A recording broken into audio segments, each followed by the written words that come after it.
In a month's time, I turn 30. And if I could go back and talk to my 20-year-old self, here are 30 things I would say. 30 things that would have saved me years of self-sabotage, years of burnout, and searching for validation in all the wrong places. So if you're in your 20s right now, listen carefully. And don't forget to subscribe so you can be notified of future content as and when it comes out. Let's get into it. Number 1, stop waiting for perfection and just start. This is something I talk a lot about on my social media pages and on my YouTube because it's something that I struggled with a lot. I spent way too long in my 20s trying to get things perfect, trying to be viewed as incredibly competent at things, and in reality, it just got in my way. I had this incredible sense of imposter syndrome, and it was overwhelming, namely in music and fitness, two things that I'm incredibly passionate about, and I was so afraid of looking like a fraud, like I was incompetent, that I got in my own way. I held myself back from reaching out to people, collaborating. I held myself back from releasing music, from starting bands, and ultimately really got in my own way. But the truth is, in order to get good at something, you need to be willing to be bad at it for as long as it takes to get good, because perfection really is the enemy of your progress. And if anyone out there is struggling with this, just like I did, there is a good book to get you started on getting rid of that perfectionist attitude. It's called Start Now, Get Perfect Later by Rob Moore. It's a great book to get you started on the journey of just starting. Number 2, this one leads nicely on from number 1. You are way more capable than you think. Way more capable. So back yourself. The confidence you gain from proving to yourself that you can do something that you didn't think you could do before is incredible. And that confidence, it comes from doing the thing, not from thinking about doing the thing. So back yourself. Give yourself way more credit than you're doing right now. Number 3, do not tie your self-worth to your output. Celebrate all of your successes. If I wasn't impressive, productive, or talented, or at least perceived to be those things, I felt worthless. I tied all of my self-worth to how good of a songwriter I was, to how competent I was giving fitness advice. Just everything that I would output, if it wasn't good enough for me, I felt worthless. And this ties into the imposter syndrome that I had before as well. I heard Chris Williamson talk about this curse of competence, and it really resonated with me. He says, I think it was on a podcast, he said, if you are good at things and you have high standards, then success isn't a cause for celebration. It is the minimum level of reasonable performance. Congratulations, you may be very successful, but also very miserable. And I could not agree more. I resonated with this so much when I heard it because it's exactly how I felt. I felt that because I had acquired the skills to complete something that I wanted to complete or achieve something, that it was the bare minimum. So it meant that when I achieved those things, I couldn't celebrate my wins. So if you're in a similar situation and you're stuck in a cycle of achieving something, then just quickly moving on to the next thing, clock it, correct it, and celebrate all of your successes, no matter how big or small. It is so important. It will do wonders for your mental health and your self-worth. Number 4, the path to success may be difficult, but it is simple. So stop trying to overcomplicate it. Alex Hormozy says it perfectly. Do the obvious thing for an extraordinary period of time. Think about the version of you that has already completed or achieved the goal that you want to achieve. What did they need to do to get there? It may be tedious, it may be boring, it may be repetitive, but that's what it takes to get there. A lot of people can't push themselves through the boring, the tedious. It's really important. The processes you need tend to be simpler than you think. So do what needs to be done. Number 5, get used to the mundane and get used to the boring. Because in order to get better at something, to progress, you need to do it. And then do it again, and again, and again, and again, and again, even when you don't feel like doing it. You need to get used to these repetitive, boring, mundane, simple processes in order to progress. With music, it's practicing your scales, practicing your arpeggios. If you're a songwriter, practicing your songwriting again and again and again, and get used to being bad. With your fitness, it's the nutrition, it's the training. A lot of the time, the basics work. I say a lot of the time, all the time, the basics work. And it's much like I said in the previous point, a lot of people try and overcomplicate it. So stop it. Just do it again and again and get used to being bored. Number 6, it takes effort to be present in this world. So set time aside and get to know yourself. Especially now with social media, distractions, constant comparisons with other people, unrealistic comparisons, I might add, faster paced living, just it's so busy now. So it's difficult to set time aside and be with yourself and get to know yourself, truly get to know yourself. I feel now that I'm very introspective. I audit my behaviours to make sure that I'm on the right path, the path that I want to be on. But I wasn't always like that. During my teens, and I feel a lot of people are the same, you're just consuming data. You're just figuring things out. And all that data you're consuming, the online content, the books you read, whatever, the opinions that you're hearing from other people, all of that is shaping how you view the world. But sometimes that is misaligned with who you really are. And that can make you feel stuck.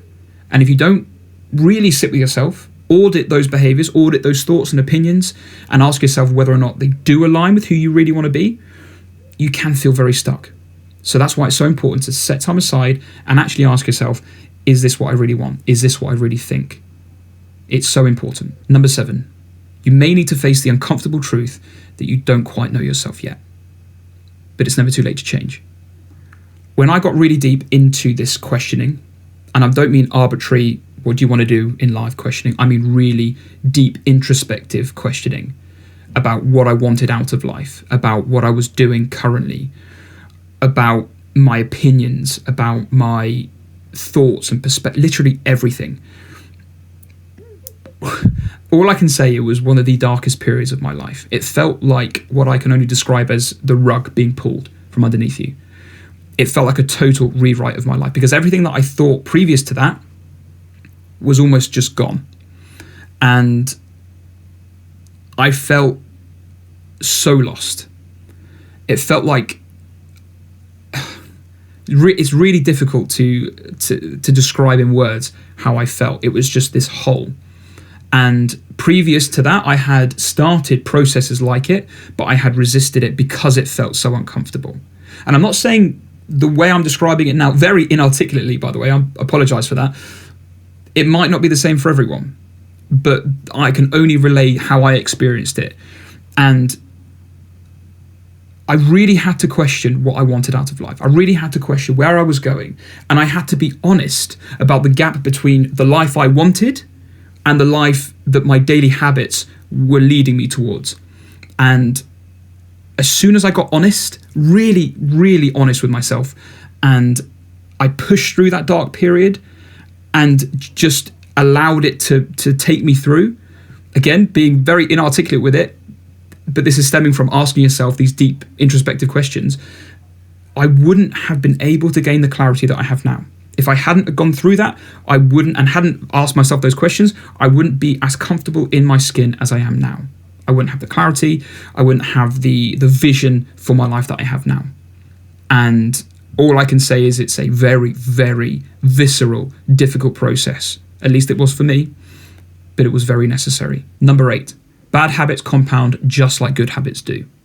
The longer I put off doing the inner work on myself, the more my self-neglect compounded, which made the realization that I was referring to in the previous point hit so much harder.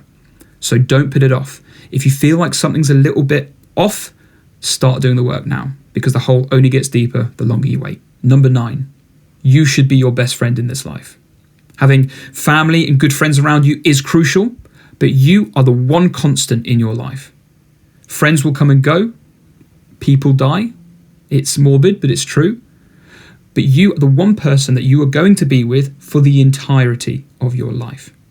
That alone should be enough motivation, enough of a reason to love yourself, to be okay and comfortable with being with yourself.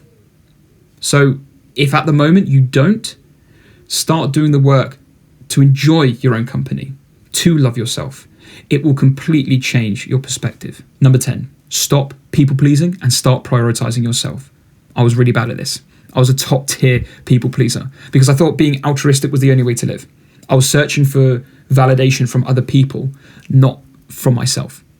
And every time I people pleased, I was putting myself second. I was neglecting myself. And the more I people pleased, the more I didn't prioritize myself. I was pushing myself further away from the contentment that I so desperately wanted. I wanted to be content. I think I'm not wrong when I say that everyone wants to be content in their own skin. And by not prioritizing myself, it was pushing me further away from that. So I urge you to stop people pleasing if you are a people pleaser and start prioritizing yourself. Number 11, take ownership of your behaviors and stop blaming other people. Blaming and pointing fingers when things are genuinely your responsibility weakens your character. It also erodes the trust you have with yourself and the trust you have with other people. The moment you can accept full responsibility for your life, your behaviours, your actions, what you do, is the moment you can reclaim complete power. So stop making excuses, take accountability, take extreme ownership, and start moving forward. Number 12, how you use your time should scare you. This concept didn't really click with me until very recently, turning 30 and all that. The last 10 years could have been very different if I was more aware of how I spent my time. Time is, without a doubt, your most valuable resource. And it's a cliche for a reason. It's one of the only things you cannot get back. Money comes back, friends come and go. Time, you cannot get back. You need to be ruthless about protecting it. You need to be ruthless about who has access to it. Number 13, don't let bad experiences ruin your faith in collaboration. Seek help when you need it. Early on, before, during and after university, I was working on some projects where I was working with other people. And on various occasions, I was let down. And after a few times, it sent me down this path of, fine, I'll do it myself. I had lost faith and confidence in collaboration because of my experiences. And what that did is it took me down this path where I was burning out, I was learning skills and spreading myself thin, trying to do everything myself. But what that did is it just slowed my progress down.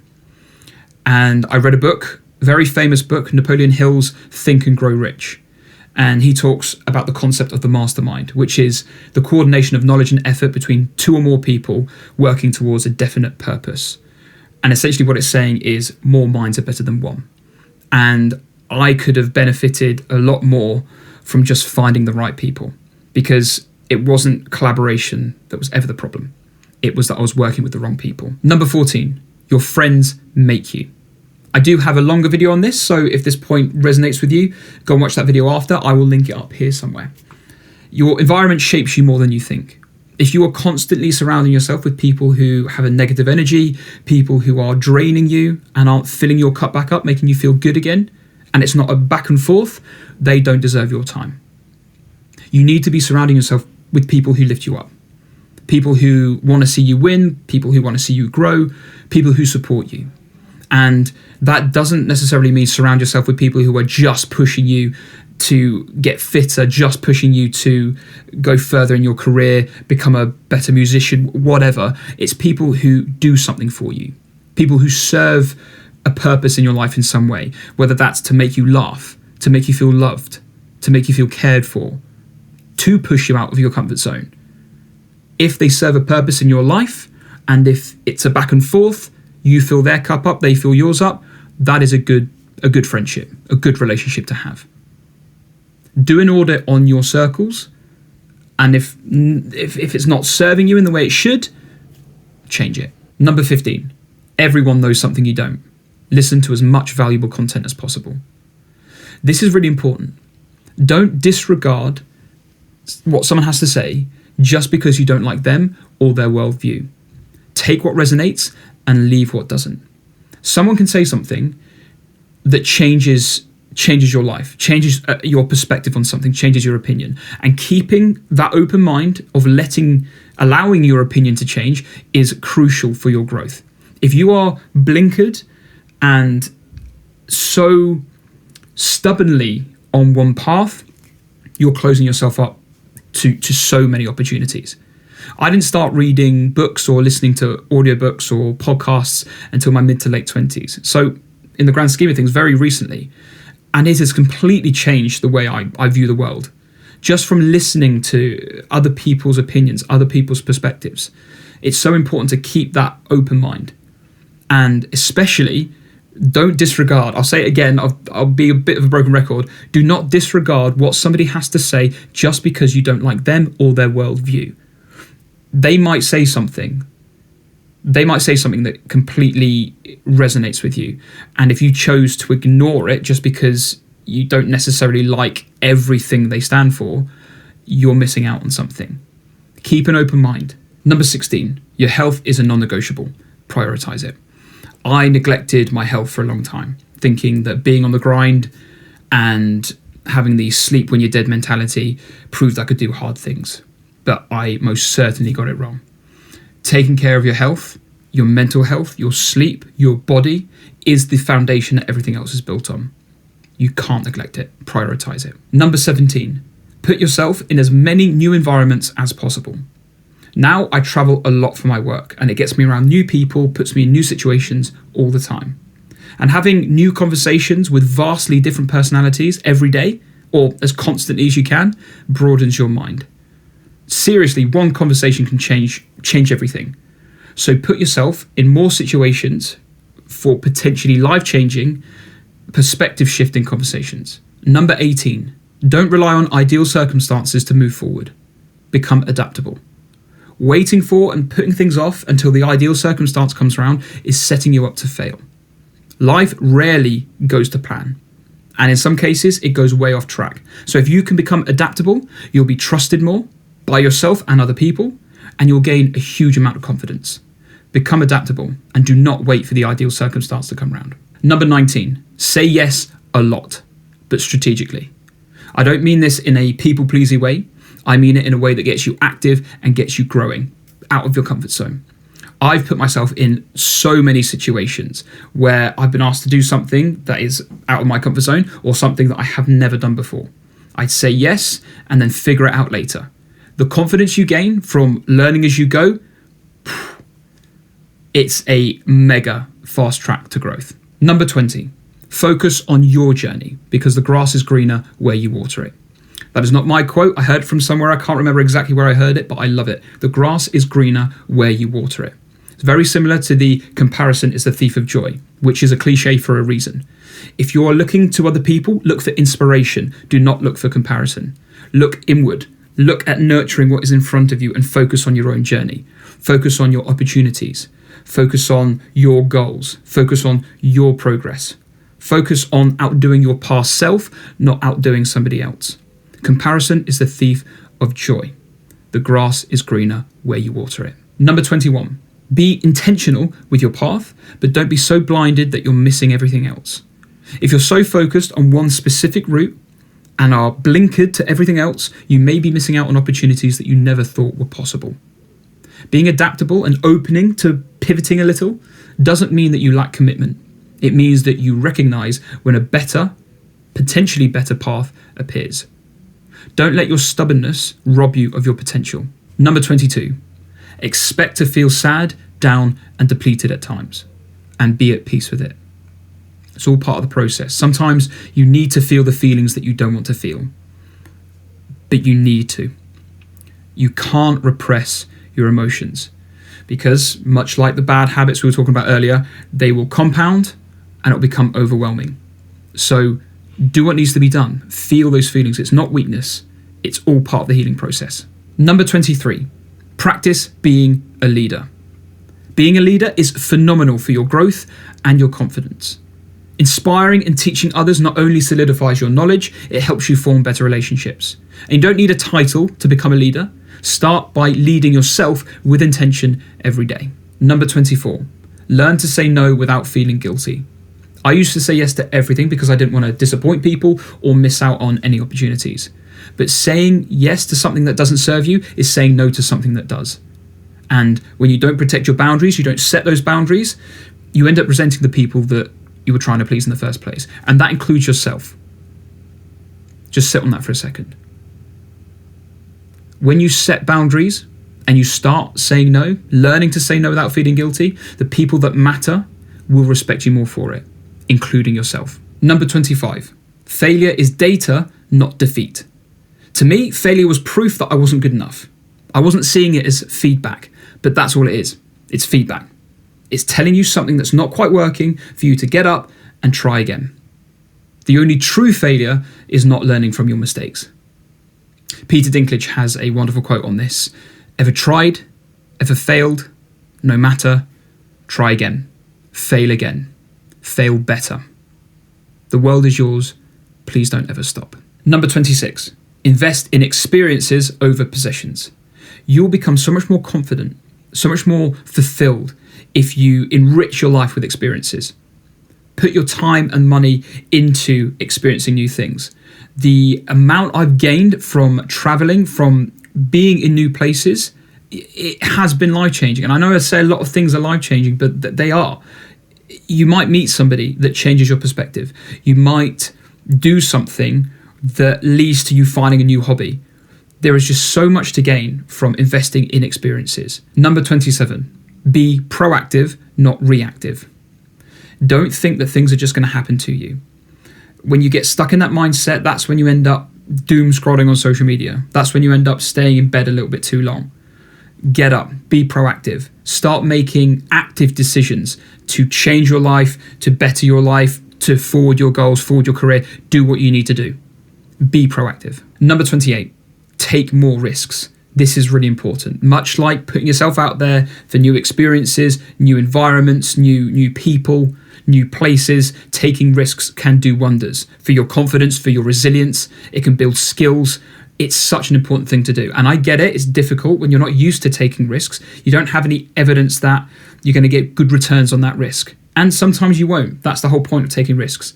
But start taking more risks, because the more you do, the more you fail, the more you realize that taking risks isn't as scary as you think. Within reason, obviously, it's going to be beneficial for you. Take more risks. Number 29, build systems in your life that will make good decisions automatic. Because willpower and motivation are not enough to get you to where you want to be. You're going to have to do the thing that you need to do even when you don't want to do it. So having systems, good quality systems in place that reduce the friction between you and what you want to do, that can change the game. So create systems that make good decisions automatic. Number 30, treat everyone with kindness. Treat everyone how you wish to be treated. And that ties into loving yourself. You should want to treat yourself with kindness. You should treat everyone else with kindness. And this isn't about trying to get something out of them. This isn't about treating them with kindness to manipulate them or save face. This is about integrity and strength of character. This is just how you should conduct yourself. Probably one of the most important things. Treat everyone with kindness. Tom Hardy has a quote on this, and he says, "I was raised to treat the janitor with the same respect as a CEO." And that says it all. Treat everyone with kindness, regardless of their background, regardless of what they do. Treat everyone, including yourself, with kindness. That's it, guys. That makes it 30. Thank you for sticking around to the end of the video. And if you haven't already, please hit that subscribe button so you can see and be notified of future videos when they come out. And if I was to summarize everything that I've said in this video, it'd be, number 1, do not get in your own way. Number 2, give yourself permission to become the person you want to be. And number 3, give yourself time to do that. Once you unlock that mindset, you will see how capable you really are. Thank you, guys. And remember, habits aren't handed out, they are hunted down. I'll see you in the next one.